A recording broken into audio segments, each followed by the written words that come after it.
খাওয়ার পর থেকে উঠে এসে পড়ছে। আচ্ছা, তুমি এটা কেন করলা?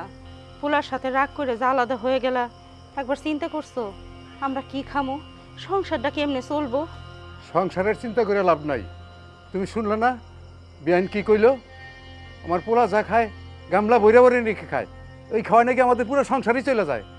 বিয়েনের কথা শুনলে কি চলবো? বিয়েন যা কইছে মন্দ তো কয় নাই, সে তো আর জানে না আমাকে ছোট পোলা অসুস্থ, এই জন্যে বেশি খাওন খায়। এই জন্য মন খারাপ করে লাভ আছে কও?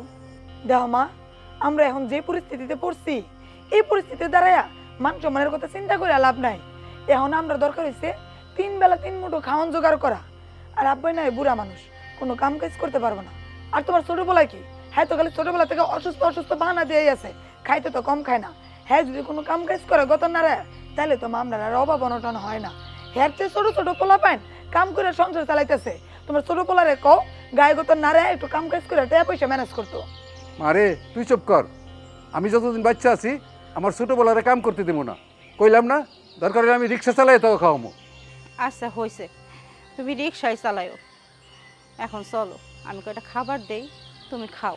আমার খাওয়ান লাগবো না। এইবারের খাওয়ান যদি আমি খাই তাহলে আমার মন হইব আমি যেন বিষ খাইতেছি।